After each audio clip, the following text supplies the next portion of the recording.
asalaamaaleykum mbokk yi ñuy seetaan ci seen plateforme Akan Mentor ñëw nañ ci seen vidéo numéro 31 ba tey ci cours bii di Microsoft Office Word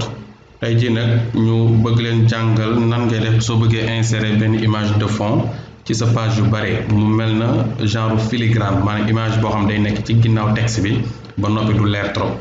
loolu lañ leen di jàngal kon naka lañ koy defee ci Word ngir ñu mën a wan leen exemple nag dañuy ibbi kon benn document Word boo xam ne déjà defaroon nañ ko ba noppi ñu daal di ñëw nag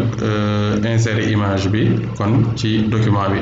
donc li ngay njëkk def mooy da ngay ñëw fii ci en-tête bi donc nga dugg cliquer ci kaw nii rek kon yaa ngi ci en-tête bi donc loolu mooy li ngay njëkk def bu ñëw ci en-tête ba noppi nga daal di ñëw insertion nga ñëw image bi nga bëgg insérer bu fekkee image bu nekk ci machine bi la fii ngay ñëw bu fekkee image en ligne la moom da ngay ñëw fii directement rek nga tapé image bi nga bëgg par exemple ma def plage entrée nga xool voilà donc mu génneel ma ay image ma tànn benn cliquer daal def insérer bu ko defee nag nga xaar tuuti mu insérer la kon image bi ci sa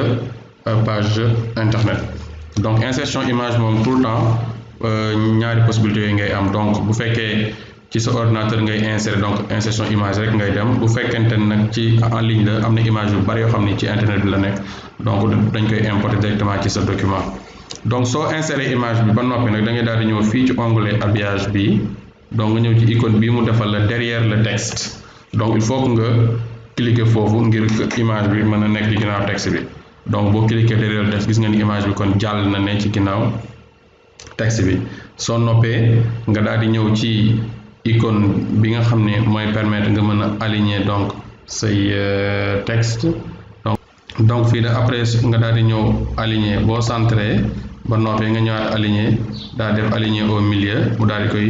indi fii ci milieu bi soo noppee nag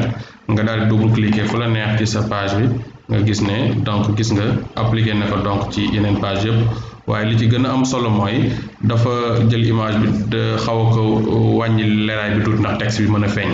donc loolu nañu defee kon image en filigrane bu dee ci sa document Word loolu la leen indiloon tey ci seen